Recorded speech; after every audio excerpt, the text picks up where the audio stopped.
Hello friends, ಎಲ್ಲರಿಗೂ ನಮಸ್ಕಾರ. ನಮ್ಮ ಚಾನೆಲ್ಗೆ ನಿಮ್ಮೆಲ್ಲರಿಗೂ ಸ್ವಾಗತ.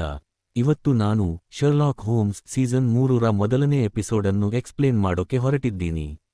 ಸೀಸನ್ 2ರ ಕೊನೆಯ ಎಪಿಸೋಡ್ನಲ್ಲಿ ನಮ್ಮ ಶರ್ಲಾಕ್ ಹೋಮ್ಸ್ ಸತ್ತು ಹೋಗಿದ್ದ ಅಲ್ವಾ? ಅವನೇ ಬಿಲ್ಡಿಂಗ್ ಮೇಲಿಂದ ಬಿದ್ದು ಸುಸೈಡ್ ಮಾಡ್ಕೊಂಡಿದ್ದ. ಆದರೆ ಈ ಸೀಸನ್ 3ರ ಮೊದಲನೇ ಎಪಿಸೋಡ್ ಆ ಘಟನೆ ನಡೆದು 2 ವರ್ಷಗಳ ನಂತರ ಶುರುವಾಗುತ್ತೆ.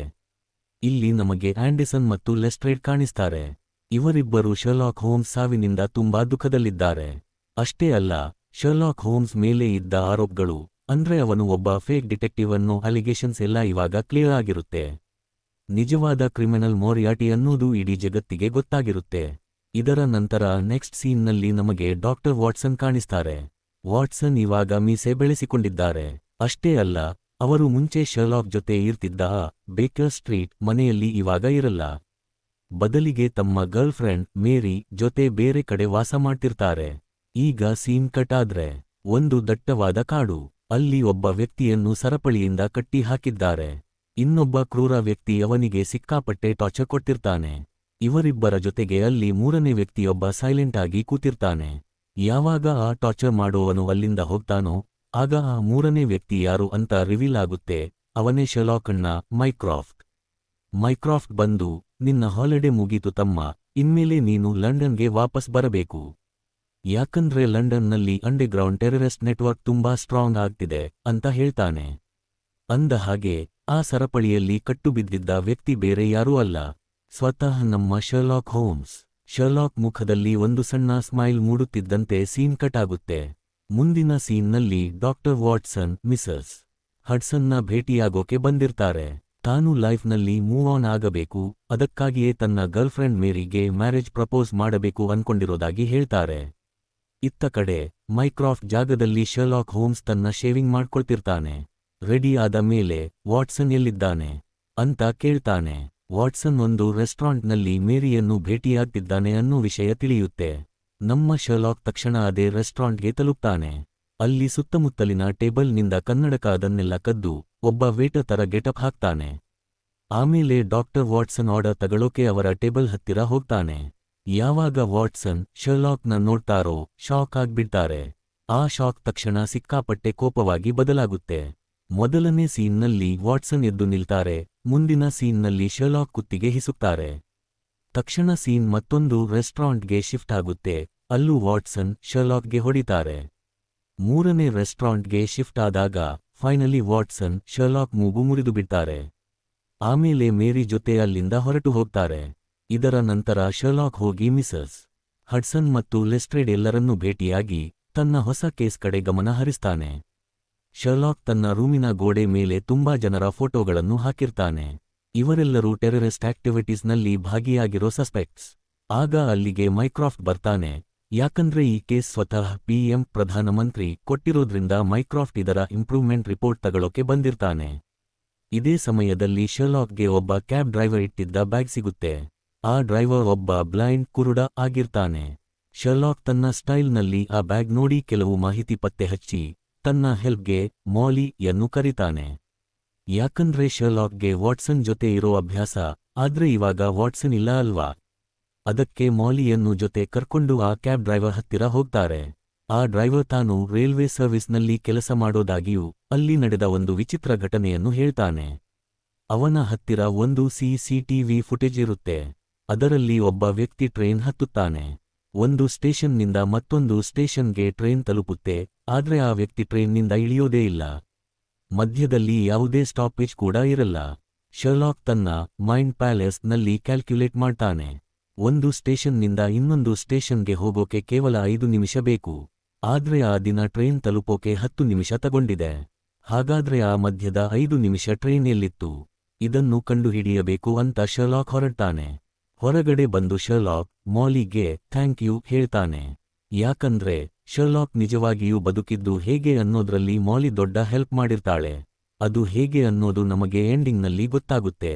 ಮುಂದಿನ ಸೀನ್ನಲ್ಲಿ ಡಾಕ್ಟರ್ ವಾಟ್ಸನ್ ಮತ್ತೆ ಮೀಸೆ ಶೇವ್ ಮಾಡ್ಕೊಂಡಿರ್ತಾರೆ. ಯಾಕಂದ್ರೆ ಶರ್ಲಾಕ್ ಆ ಮೀಸೆ ಚೆನ್ನಾಗಿಲ್ಲ ಅಂದಿರ್ತಾನೆ.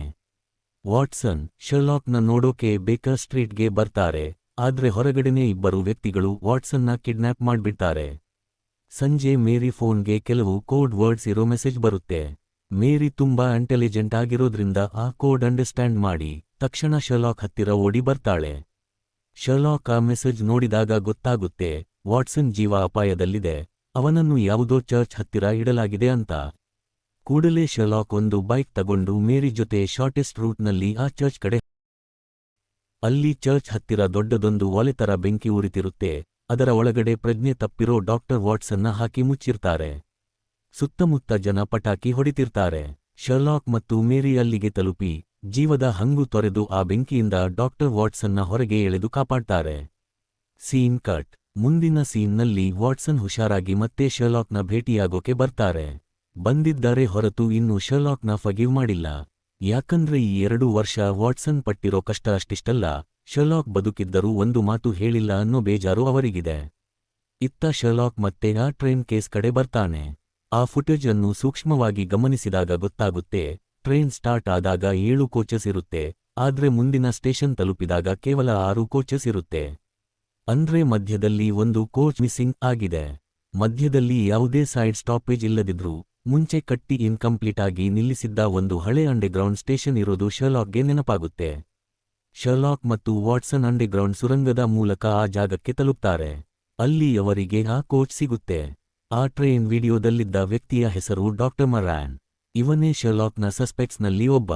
ಇವನು ಗವರ್ಮೆಂಟ್ನ ಆಂಟಿ ಟೆರರಿಸ್ಟ್ ಬಿಲ್ ಪಾಸ್ ಆಗೋ ದಿನ ಪಾರ್ಲಿಮೆಂಟ್ ಬಿಲ್ಡಿಂಗ್ ಕೆಳಗಡೆ ಇರೋ ಈ ಕೋಚ್ನಲ್ಲಿ ಬಾಂಬ್ ಇಟ್ಟು ಬ್ಲಾಸ್ಟ್ ಮಾಡೋಕೆ ಪ್ಲಾನ್ ಮಾಡಿರ್ತಾನೆ. ಇಡೀ ಪಾರ್ಲಿಮೆಂಟ್ ಧ್ವಂಸ ಮಾಡೋದು ಇವನ ಪ್ಲಾನ್. ಡಾಕ್ಟರ್ ಮರಾನ್ ಒಂದು ಹೋಟೆಲ್ನಲ್ಲಿ ಕೂತು ರಿಮೋಟ್ ಮೂಲಕ ಬಾಂಬ್ ಆನ್ ಮಾಡ್ತಾನೆ. ಬಾಂಬ್ನಲ್ಲಿ ಕೇವಲ 2 ನಿಮಿಷದ ಟೈಮರ್ ಶುರುವಾಗುತ್ತೆ. ವಾಟ್ಸನ್ ಮತ್ತು ಶರ್ಲಾಕ್ಗೆ ಅಲ್ಲಿಂದ ಓಡಿ ಹೋಗೋಕ್ಕೂ ಟೈಮ್ ಇರಲ್ಲ. ಶರ್ಲಾಕ್ ಬೇಸರದಿಂದ, ನನಗೆ ಈ ಬಾಂಬ್ ಡಿಫ್ಯೂಸ್ ಮಾಡೋಕೆ ಬರ್ತಿಲ್ಲ, ಐ ಆಮ್ ಸಾರಿ ವಾಟ್ಸನ್ ಅಂತ ಹೇಳ್ತಾನೆ. ಇದೇ ಸಮಯದಲ್ಲಿ ಶರ್ಲಾಕ್ನ ಫ್ಲ್ಯಾಶ್ ಬ್ಯಾಕ್ ರಿವೀಲ್ ಆಗುತ್ತೆ. ಮೊರಿಯಾಟಿಯನ್ನು ಕೆಡ್ಡಾಕ್ಕೆ ಕೆಡವಲು ಶರ್ಲಾಕ್ ಮತ್ತು ಮೈಕ್ರಾಫ್ಟ್ ಮೊದಲೇ ಪ್ಲಾನ್ ಮಾಡಿದ್ದರು. ಶರ್ಲಾಕ್ ಬಿಲ್ಡಿಂಗ್ನಿಂದ ಜಂಪ್ ಮಾಡಿದಾಗ ಕೆಳಗಡೆ ಮುಂಚಿತವಾಗಿಯೇ ಪ್ರೊಟೆಕ್ಷನ್ ವ್ಯವಸ್ಥೆ ಮಾಡಲಾಗಿತ್ತು. ವಾಟ್ಸನ್ ನೋಡೋಕೆ ಬರದ ಹಾಗೆ ಒಂದು ಆಂಬ್ಯುಲೆನ್ಸ್ ಅಡ್ಡ ನಿಂತಿತ್ತು ಮತ್ತು ಒಬ್ಬ ಸೈಕಲ್ ಸವಾರ ವಾಟ್ಸನ್ಗೆ ಡಿಕ್ಕಿ ಹೊಡೆಯುವಂತೆ ಪ್ಲಾನ್ ಮಾಡಲಾಗಿತ್ತು. ಶರ್ಲಾಕ್ ಬಿದ್ದ ತಕ್ಷಣ ಅವನ ಜಾಗದಲ್ಲಿ ಅವನದೇ ತರ ಕಾಣೋ ಹೆಣವನ್ನು ಇಡಲಾಗಿತ್ತು. ಅಂಡರ್ಆರ್ಮ್ಸ್ನಲ್ಲಿ ಒಂದು ಸಣ್ಣ ಡಿವೈಸ್ ಇಟ್ಟುಕೊಂಡು ಪಲ್ಸ್ ನಿಲ್ಲುವಂತೆ ನಟಿಸಲಾಗಿತ್ತು.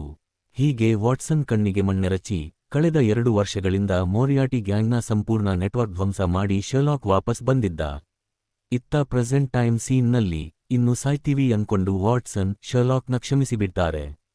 ಆದರೆ ತಕ್ಷಣ ಶರ್ಲಾಕ್ ಗಹಗಹಿಸಿ ನಗಲು ಶುರು ಮಾಡ್ತಾನೆ. ವಾಟ್ಸನ್ ಬಾಂಬ್ ಕಡೆ ನೋಡಿದ್ರೆ ಟೈಮರ್ ಸ್ಟಾಪ್ ಆಗಿರುತ್ತೆ. ನಿಜ ಏನೆಂದ್ರೆ ಶರ್ಲಾಕ್ಗೆ ಮೊದಲೇ ಆ ಬಾಂಬ್ನ ಆಫ್ ಮಾಡೋ ಸ್ವಿಚ್ ಸಿಕ್ಕಿರುತ್ತೆ. ವಾಟ್ಸನ್ ಬಾಯಿಂದ ಆ ಮಾತು ಕೇಳೋಕೋಸ್ಕರನೇ ಶರ್ಲಾಕ್ ಇಷ್ಟೊತ್ತು ನಾಟಕ ಆಡಿರ್ತಾನೆ. ಅಷ್ಟರಲ್ಲಿ ಶರ್ಲಾಕ್ ಕರೆದಿದ್ದ ಪೊಲೀಸರು ಬಂದು ಬಾಂಬ್ ವಶಪಡಿಸಿಕೊಳ್ತಾರೆ. ಕೊನೆಯಲ್ಲಿ ಬೇಕರ್ ಸ್ಟ್ರೀಟ್ನಲ್ಲಿ ಎಲ್ಲರೂ ಸೇರಿ ಶರ್ಲಾಕ್ ವಾಪಸ್ ಬಂದಿದ್ದಕ್ಕೆ ಪಾರ್ಟಿ ಮಾಡ್ತಾರೆ. ಮಾಲಿ ತನ್ನ ಹೊಸ ಬಾಯ್ಫ್ರೆಂಡ್ ಜೊತೆ ಬರ್ತಾಳೆ. ಅವನು ನೋಡೋಕೆ ಥೇಟ್ ಶರ್ಲಾಕ್ ತರಾನೇ ಇರ್ತಾನೆ. ಯಾಕಂದ್ರೆ ಮಾಲಿಗೆ ಶರ್ಲಾಕ್ ಅಂದ್ರೆ ಇಷ್ಟ, ಆದ್ರೆ ಶರ್ಲಾಕ್ಗೆ ಇಂಟರೆಸ್ಟ್ ಇರಲ್ಲ ಅಲ್ವಾ, ಅದಕ್ಕೆ. ಕೊನೆಯ ಸೀನ್ನಲ್ಲಿ ಯಾರೋ ಒಬ್ಬ ಅನಾಮಧೇಯ ವ್ಯಕ್ತಿ ಶರ್ಲಾಕ್ ವಾಟ್ಸನ್ನ ಬೆಂಕಿಯಿಂದ ಕಾಪಾಡಿದ ವಿಡಿಯೋವನ್ನು ನೋಡ್ತಿರ್ತಾನೆ. ಇದರೊಂದಿಗೆ ಈ ಎಪಿಸೋಡ್ ಇಲ್ಲಿಗೆ ಮುಗಿಯುತ್ತೆ.